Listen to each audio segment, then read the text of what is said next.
Greetings, parish orphans and retrogrades. Hope you're having an excellent week. Today, joining me is Father Dwight Longenecker on Rules for Retrogrades. I've been wanting to talk to Father Dwight for a long time, and there's no better time to do so than when he's released a new book. He's released a new book on Sophia Institute Press, so we are label mates, and we both got books out now, and that makes us book buddies. Good morning, Father Dwight. I hope you're doing well. Good morning. Yeah, doing well, thanks. It's good to meet you. So your book is Beheading Hydra, and it's something of a play-by-play for Christians in an atheist-dominated age. Yeah. Would you tell us how long this thing took to construct? Because the atheist playbook has been changing week to week, it seems, or at least month to month. So how long did you work on this thing? What was the original conception? Well, it initially was a spin-off of another book idea that I had, which I floated to Sophia. And I began writing the first half of that book. And I said, no, there's another whole book here. So they were happy for me to split off and create two books. And I'm working on the second one now. But this one was meant to be the first half of this book, which was what's the problem? The second half is what's the solution? And if you say how long has it been taking, 500 years actually, because it discusses why our current age in America is deeply atheistic and more atheistic than we actually like to give credit for or acknowledge, because we're in a state of denial. We think we're a Christian country. And but these philosophies and ideologies that the majority of Americans follow have been sort of gestating and brewing for the last 500 years, beginning with the Protestant Revolution in the 16th century, and then moving through the various revolutions, the political revolutions, and also the philosophical and ideological revolutions that took place over the last 500 years, which I call the Age of Revolution, because it was basically 500 years of overturning what had been 1,500 years of Christendom. Right. And we are now living in the apogee, if you like, of that whole mix. And America, as de Tocqueville recognized, is the kind of epitome of all of these 500 years worth of atheistic ideologies, all which were brewing underneath various different guises. Very few of them actually proclaiming atheism openly, but nevertheless, at root, philosophically, they're atheistic. Yeah, see, I'd like to. This is what I think we could really have an important discussion on. Lots of my listeners here on Rules for Retrogrades are enthusiasts of my thesis in Catholic Republic. Lots are maybe skeptical, and I think it's an important topic as the coming out party of America's atheism. Who knows, Luciferianism, shall we say, even, is now in the history books. It's now sometime in recent history, whatever year you locate that to. We need to discuss, what aspects of the formula in the bromide, so to speak, were wrong. I do, obviously, there's Protestantism, 504 years ago. And then shortly after that, there's something like the secular Protestant revolt, which is the Enlightenment, which led to a lot of bad things, particularly here in America. I'd say it's the opposite. I would say we have a putative Protestant and Enlightenment formula for the country, and yet it turns out, though, that America's definitely an atheist nation now. We agree there. But it turns out that more than really Protestant anthropology, philosophy of nature, metaphysics, and politics, or Enlightenment pace, you really had the ideas of Bellarmine, which were being responded to by hated Robert Filmer, who all of those Whigs in England, in your England, were responding to Bellarmine. So it's like the enemy of my enemy is my friend. And it turns out a lot of the founders were actually operating under the philosophy of nature, anthropology, philosophy of man, metaphysics, ethics. They all talked about virtue ethics of an Aristotelian kind of Bellarminian thing. So I say that the departure that's happened in the last 100 years, really since the Civil War, has been a failing, right? If America's wired Catholic, labeled Protestant, functioning secular, it's a failing of the low fidelity wiring since they had to lie about it.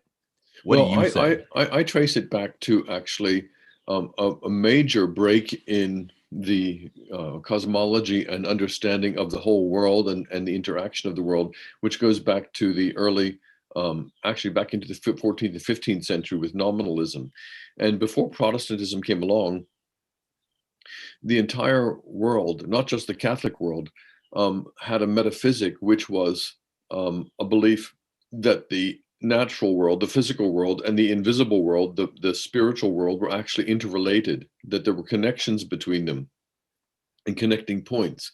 This reached a focus with the sacramental vision of Catholics, where we believed that through the sacraments there was a physical spiritual link. There was a link between the spiritual world and the world of grace, the world of the supernatural, and that the sacraments were the key way that this link was established. Now, at the Protestant Revolution, of course, sacramentalism was degraded and denied.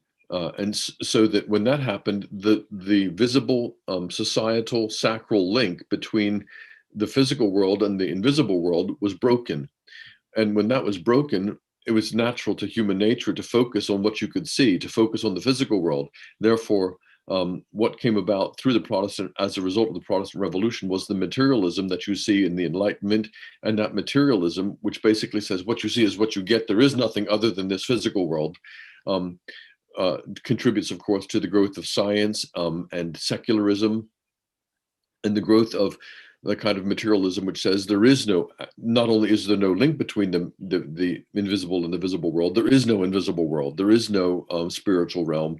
What you see is what you get. This is all there is. And this materialism is the first mask of atheism that I talk about in the book, saying this is the granddaddy of them all.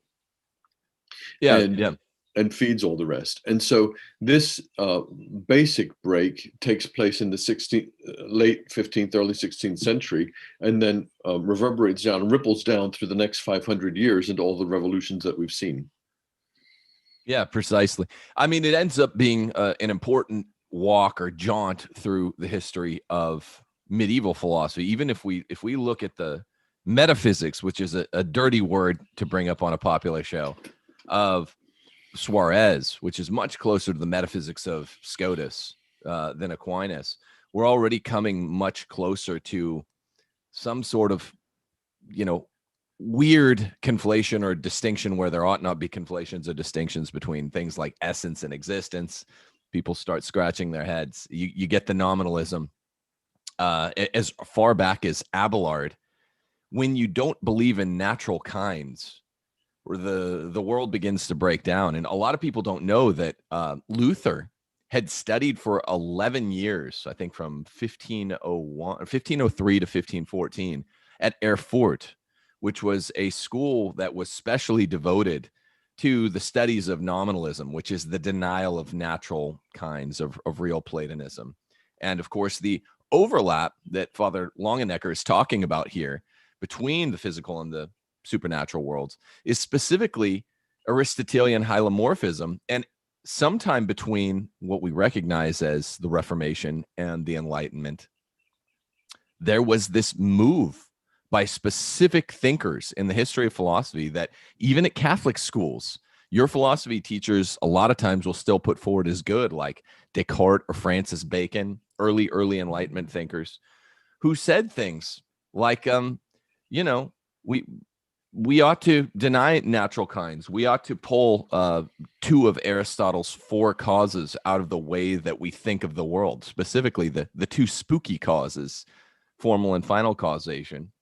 As a person who's lived in the UK for 25 years, it's always interested me that these strains of thought have, whether it was Pelagius or whether it was William of Ockham, these were English philosophers and British philosophers, and this kind of practical, what you see is what you get materialism also spews forth Jeremy Bentham with his utilitarianism and his followers and so forth, with this very practical, pragmatic approach to life, which is basically materialistic and atheistic. Bentham himself was a radical atheist.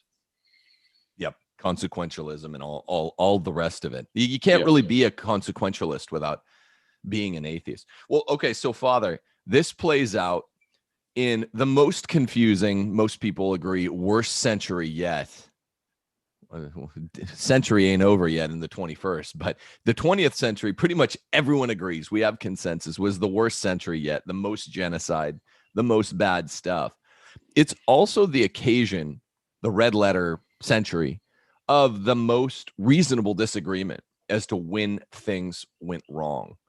I tend to believe that in the world and even in the United States, things went wrong in the latter half of the 19th century, right? With Civil War, post-Civil War Reconstruction in the United States. And then I'm always citing Gregory the 16th, Pius the 9th, Leo the 13th for how things were going in the church in the world. But most people agree that the symptomology didn't show up until sometime in the 20th century. Yeah, I actually in the book go back and trace. It's not a historical study, but I do actually show link by link how the dominoes actually fall, and how the romanticism of the late 19th century actually springs from the rationalism of the 18th century. And while that sounds ironic or paradoxical, in fact, you can see where it happened. The rationalism began to crumble and didn't stand up. And so people like Jean-Jacques Rousseau began to see their own feelings as being the litmus test, the source for reality, the source for truth. And this reliance on individual feelings then moves into sentimentalism and into the lush romanticism of the 19th century, in which and the Romantics give us some of the greatest poetry, some of the greatest music, some of the finest art that our civilization has produced. So there's good fruit from all of this. However, this Romanticism is reliance on the subjective human emotions as being the final, not rationalism, not rational thought, but subjectivism and human emotions. This all then culminates in the eroticism, the decadence and the eroticism of the early 20th century in the 1920s and so forth, and Freudianism, which reduces everything to the sex drive. So all the dominoes fall one after the other, and they all are linked in these. And so, thus the title of my book, the Beheading Hydra. The Greek myth of the monster Hydra with many serpentine heads. And when the hero cuts one off, two more grow back in its place. And these venomous heads are typical, I'm using, of all these different masks of atheism in our present age. Yeah. Going back to something you said a second ago, I always remark, one wants the Romantics doing poetry, not metaphysics. And the problem is, or physics. You pretty much want them restricted to poetry. And when all the world responded to, as you say, rationalism and empiricism with beginning to trust their feelings, in rebellion, the next century, which I think you talk about here, then everyone began to do it. Everyone began tossing their name in the hat for, like, hey, I have feelings too. It's not just for poets on payday anymore. And I make a point in my chapter on sentimentalism saying, we all are attracted to the sweet and lovely feelings. I wandered lonely as a cloud and so forth, and all this romantic stuff. And, let's all go and get married on the beach because of the beautiful sunset, and all this sentimental stuff in our society, which is so popular and so pervasive. But we forget that the sweet feelings and sweet emotions and the tender emotions don't last very long. Okay, they're a bit like chocolate. Okay, they're going to melt in the heat. And what comes out of that are the other kind of emotions, which are anger, rage, violence, accusation, resentment. And these are emotions too. And if we've learned to rely only on our emotions and take our emotions as the source of truth, we're going to end up not with the sweet and tender emotions, but with the nasty and unpleasant emotions. That's a great point. And that one, in this age, we're all of us struggling to figure out. I got a book coming out on it. I'm working on 3 now. We're all struggling to figure out what went wrong in the mix here. But and so we've talked about the history of where it went wrong. There's lots of lots of smart, good people who are faithful and on the right wing that will quibble about that, what we were talking about 5 minutes ago. But this aspect of emotivism that you just named, Father Dwight, people don't talk about this enough. Like ideologically, what is the etiology of the fixation with emotions? And I think your book nails it. I think this is it. It's, look, if you make this an ism, emotivism, then sentimentalism is the term sentimentalism. I used. Yeah. Then you're literally going to flip on a dime, and you've made a philosophy. You've reified an entire philosophy that says that and our society is obsessed with everybody being kind and nice because we all like those tender and kind and sweet emotions. The puppy dogs and kitten stuff. However, right. if your sweet and tender and kind emotions are the criteria for truth and criteria for action, then you must accept that my emotions of resentment and rage must also be valid, because you have your emotions, I have my emotions. You have your truth, I have my truth. Okay. And so who's going to say that your sweet and tender emotions should prevail and my emotions of rage and resentment should not? And so this is part of the battle we see in our society today. Sure. Yeah. Will to power. That's all the world under this heading is a will to power and nothing besides, as Right. Nietzsche ends his will to power notebooks with. Okay. So how about this?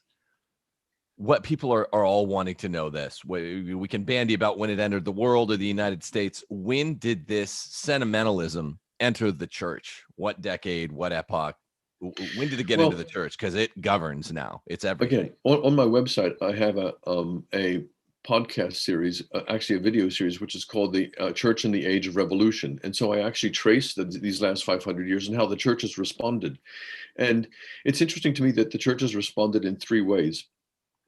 One is a direct attack.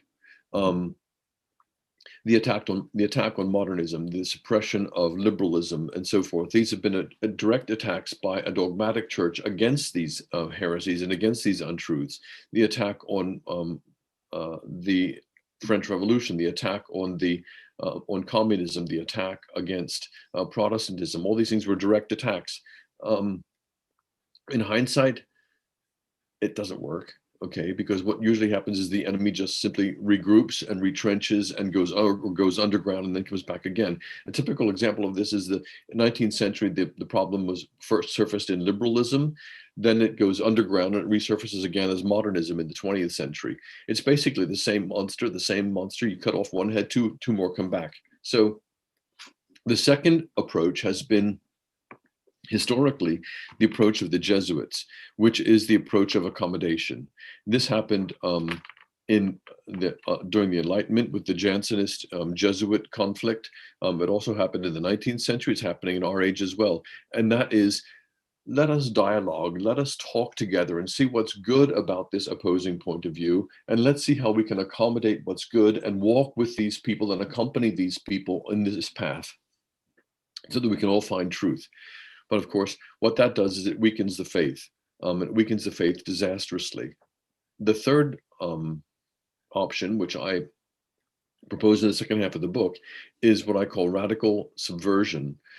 Simply living a radical Christian life, the radical gospel life. And I've set out in each chapter antidotes to the 16 different atheistic ideologies of what Christians can do to actually live this life and set a radiant example in the world, which therefore wins the battle. And historically, this is what the saints have done. This is what the church has done down through the ages. Sometimes a direct attack, sometimes accommodation, but those don't really work. More importantly, this radical subversion, which I lay out. So for example, one of the ideologies is scientism, which is the belief that the only valid truth is that which is discovered by scientific experimentation, which is rooted in materialism. Okay, the only real world is the physical world. And the answer to that is a dynamic and vital sacramental vision for Catholics to be able to say, yes, this link between the invisible world and the visible world still exists. It's called the sacraments. The Catholic Church still has it. And this is the answer, therefore, to scientism. And this is just one example. Yeah, that's great. Okay, so let me push back in a real world way. Sure. How does a Catholic do that when at most churches around the country, the average, I don't know if it's 29 out of 30 or 49 out of 50 or 99 out of 100. Most churches are unwilling to accommodate that vision of pushing back by showing the sacraments are real. The Eucharist is the sacrament of sacraments. It's the source and summit of the faith. Hit your knees in holy fear and trembling before this, and it is Christ, body, blood, soul, divinity. Churches simply are unwilling to articulate. Well, I actually go through and show how the Christian church, including the Catholic Church, of course, has been infiltrated and been demoralized by this materialistic philosophy, and it's taken the form in religion, of course, of moralistic therapeutic deism.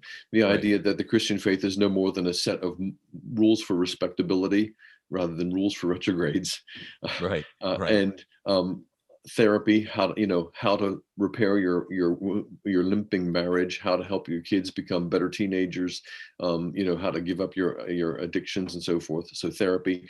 And deism, which is another form of atheism, which is God might exist, but he's probably sleeping. Okay. And this has infiltrated the Catholic Church as well, so that we've reduced the Catholic faith not from this sacramental mystery we've reduced it to this NGO, this charity, which is meant here to do good and clean the oceans from plastic and so forth, and not much more than that. So you're right. We need a deep renewal. When people talk about the new evangelization, this is a gimmick term for just trying to get people to come back to church. I understand if you see what's happening in the Diocese of Cincinnati, where they're having a radical reduction of parishes and parish life and the priesthood. This is the future for the church in America, in which you're going to see diocese after diocese saying, right, this is no longer sustainable. We've had to pay so much out for sex abuse cases and for other liabilities. We need to shut down the seminaries, shut down the schools, consolidate the parishes, put together, compress the priesthood, because we have to be able to move forward in a condensed way. And I, for one, think that condensed version of the church might actually be much stronger. Yeah, like I think Ratzinger said before he was Pope, right? The church will probably in the 21st century become a mustard seed again, and then sprout again. But in the pre-consensus stage, when Christians, certain solutions work and are guaranteed to work. Yes. Post-consensus stage, right? Like I'm telling all Christians, all men of goodwill, really, conservatives, let's pick a date. And here's one example. Pick a date. Everyone jump from Twitter to Gab, from YouTube to Rumble. I don't care what the alternate platforms are. Let's just all do it, right? So that those of us who are either making content or those of them who are getting content on the internet can continue to do so seamlessly. We do so in our own sandbox, whatever. Well, it works without a hitch if everyone agrees to do it post-consensus. But it's tough to get conservatives and particularly Christians to agree on much of anything. Another solution that I have that definitely works in the post-consensus phase is like, hey, legally, all Christian men, all conservative men begin identifying as female, right? And then we crush transgenderism in an instant. If there's any, you know what I mean? Like, okay, so consensus, those are guaranteed to work. But the hard thing to do with a bunch of squabbling tribes of even Catholics, end the tribalism everyone's always saying. It's like, you can't, even with right-wing Catholics, they squabble nonstop. They refuse to have consensus. So how do we get it? I don't want to brag too much about I'm a pastor of a Catholic parish in South Carolina, and we are seeing extraordinary growth in our parish. Okay. Over the last year, we've had over 100 families move into Greenville, South Carolina to join our parish and put their kids in our school. Why? Because I took the effort to hire a young, dynamic headmaster for our school to transition our school from a typical kind of boring parish school to being a classical academy. And we added grades 9 to 12, and we've added something called the Faithful Family Scholarship, where families pay for tuition for the two oldest kids, and all the rest come free. So We've had families with 6, 7, 8, 9 kids move to the parish and take advantage of this and join the parish. Wow.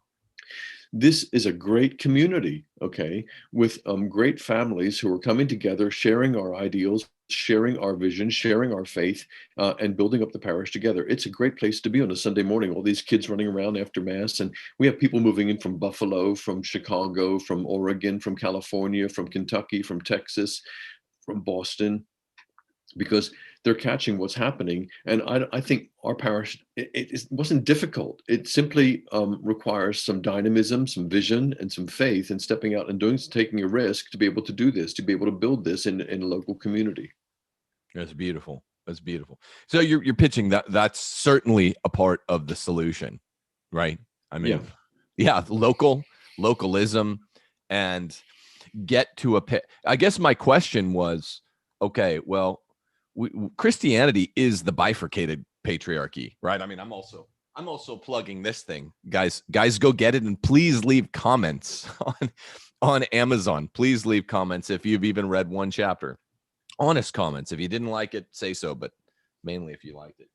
That we live under the bifurcated patriarchy. That is Christianity. There's the clerical one, kind of the upper top tier. Clerical patriarchy. Christ chose all male presbyterate and episcopate. And then there's the lower patriarchy, which is a household lay patriarchy of the ecclesiola, the church in miniature, the home, where men are called to be priests, prophets, kings to their families. So there's a lot. I'd say there's most of the work, reparative labor, can be done by the household patriarchs, by just getting their family in order. You can do a lot of this Benedict option kind of stuff. And a lot of it might involve actually moving. And then I was asking, but what can you do if you literally are in a bad parish? And you're I guess you would just say, and I think this is ultimately right. You have to move. You have to vote with your feet. Is that how you deal with the overall patriarchy? I'm not in favor of parish hopping. In other words, we're going to this parish because I like the youth director a lot better or whatever. But choosing a good parish community where you will be supported and you will share that community with others who are building it there, and then being committed to it and helping it to grow. We're lucky here in South Carolina because priests do not have terms in parishes. In a lot of dioceses, a priest will only be sent there for 5 years and then he's meant to move on. We were able to build a beautiful new traditional church because I knew as pastor, I would be able to stay here for a long time and build up the community. Yeah. A lot of people say, well, why would I move to parish? St. Pius Parish will say, where they have a good pastor and a conservative liturgy and Orthodox teaching, when he might be moved on 3 years from now. We get somebody else who comes in and destroys everything. And I hear that. I hear what they're saying. It's difficult. It is. I mean, that's what I'm asking. I like with your 3-prong. No, it's not a 3-prong approach. It would be there are 3 options. Either fight directly, Jesuitical accommodation, or example of our holy Christian way. The third option, which you advocated. How do we apply that? Maybe none of them apply, but how does one apply that if they do have a bad parish? If the top patriarchy, not even at the level of the bishop necessarily, but just their pastor is bad. I mean, I'll be honest. I was tweeting about it this weekend at Mass, at Sunday Mass. I went to Saturday night Mass because I was at a Novus Ordo. I'll go to the TLM in New Orleans some weeks, but we were stuck home this weekend.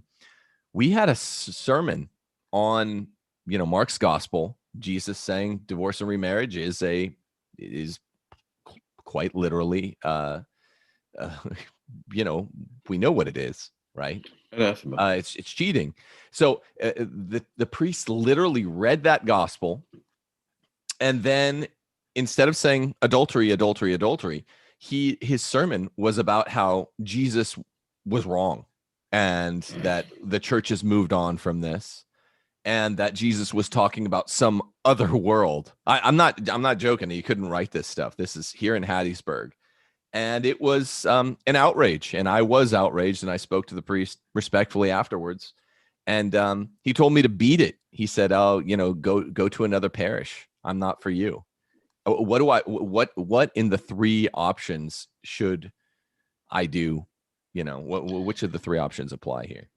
All I could say is from a pastor's point of view, and every pastor has parishioners who have different opinions about things. All I can say that as a pastor, what a pastor should do is to be able to listen and to be able to take advice and to take the word from the people. I mean, again, I'm not bragging or anything, but I really have a view of my fatherhood as a priest as being there to enable to educate people and to enable them to make the right choices. And if they offer me criticism or they offer me some feedback, I always try to listen and take it on board if I can, keeping in mind the good of the whole community. A lot of priests aren't like that. A lot of priests, I'm afraid, and a lot of the liberal priests are while they say they're against clericalism, they're only against, what they really mean is they're against a certain type of priest. Right. Where in fact they're just as clerical and autocratic as any sort of autocrat that I've seen anywhere, even more so. Just like that, telling you to leave, go on, get out and go to a different parish. I would never say that to anybody. So you asked what the lay people should do. I would say, as much as possible, support your priest, love your priest, let him know you're on his side, pastorally speaking, that you're loyal, and then start up your own stuff. Start up the men's group, start up a men's conference, start up a home Bible study group, promote the faith, buy a subscription to Formed for the entire parish. Do something like that where you're actually getting involved and saying, here, Father, I would really like to make a donation of $500 to buy a Formed subscription, which would be available to every family in the parish, so that you're actually supporting things without looking to undermine him and subvert his ministry. And who knows, he may actually begin to appreciate you and appreciate what you're doing, realizing that you're doing it for the best. But good stuff starts small and takes a long time. Yeah. Okay, you can't expect instant results, and we do live in a very difficult age for Catholics, especially in America. I moved here from England 10 or nearly 15 years ago now, and I had never been a Catholic in America, and I hadn't experienced American Catholicism. When I started going out doing speaking engagements and doing parish missions and stuff, I began to realize the state of American Catholicism, with its brutal architecture and its homilies like the one you just mentioned, and its liberal priests and its corrupt hierarchy. And I just thank God that he's given me a corner of the vineyard to work in, which is faithful and which is supportive, to be able to preach the gospel and to be able to live the Catholic faith in a historic and traditional way. I thank God too. Thank God for good priests like you, Father Dwight. So can you tell us a little bit about this book? Was out just a few weeks ago, Beheading Hydra, and the sequel to it will be out in presumably a year or two? Yeah, next year. The one that's coming out next is called The Way of the Wilderness Warrior.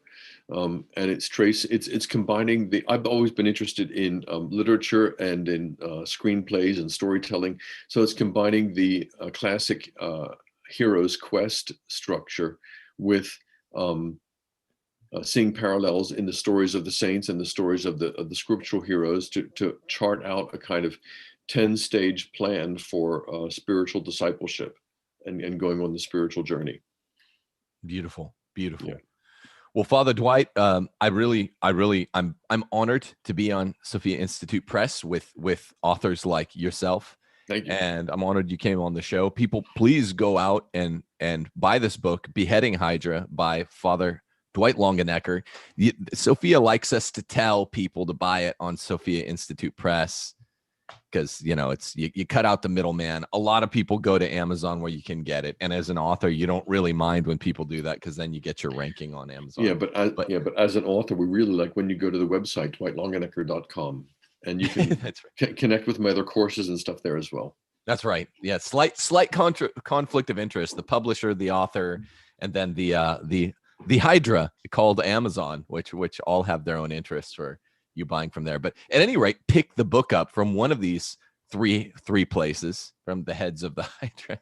And if I could just say as well, the book is written in a very accessible way, so your high school students, for instance, should be able to manage it pretty well, and it'd be really good to help them to see the world as it really is. Excellent. Great. Yeah, what we need legitimately is more books about ideas, complex ideas that are written at a ninth grade level. That's what I tried to do with Catholic Republic in Case for Patriarchy. People, like this show, subscribe to this show, click the notification bell. Please leave a comment, even if it's just, I like cookies, right? Because this helps us in the formulae that these hydras at YT seem to be using. So like, subscribe, click the bell, leave a comment, something like I like cookies, or something more substantive. We're fine with that. I appreciate it. Also, I'm telling people, you got to get someplace like Mississippi or South Carolina, where Father Dwight is. You got to get out of the blue and into the red. The good folks at realestateforlife.org will help you to do that. They will help you to eliminate most of that massive headache of leaving. You got to group yourself with other good people. I'm around a bunch of really good-hearted Protestants, but guess what? I can go knock on their door, pretty much anyone in my neighborhood, and know they're not going to be wacky, transgendered, Trump-hating nut jobs. I know that I can borrow a cup of sugar, or if my kid runs in their yard, they're not going to do something really strange. So yeah, you got to get to a res publica. It's the same in South Carolina. It's a good, wholesome Christian town, even though it's still the buckle of the Bible Belt. And there's lots of good Catholics here. And again, we have a support system for people who are moving here with real estate agents and job hunting and stuff like that. So yeah, make a move. I think honestly, if it's a toss-up, I think you definitely have more good Catholics there in South Carolina, Father, probably because of yourself. Honestly, I'd just forgotten you were there, but I actually knew it.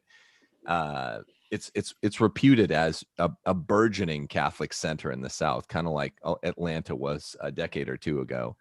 I want that to happen for Hattiesburg, but that's my one complaint. That and the nonstop rain. But other than that, we love it.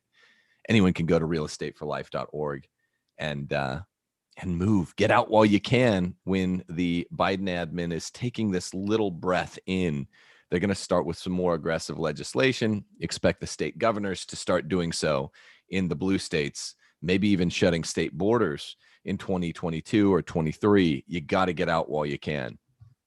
Any parting shots, Father? No, just to encourage people in their faith, and faith should be stronger in difficult times, not weaker. So say your prayers, stay faithful, love your families, build things up from the local level. Thank you. Would you give a quick blessing to the audience out there, the parish orphans and retrogrades? Absolutely. The Lord be with you. May Almighty God bless you. May the Lord bless you and keep you. The Lord make his face to shine upon you and give you his peace. In the name of the Father, Son, and Holy Spirit. Amen. Thank you, Father. Thank you for being with us. People out there, go buy Father's book, Beheading Hydra. Buy my book, Case for Patriarchy. You can maybe get a 2-for-1 deal at Sophia Institute Press. God bless you, people. Deus Volt.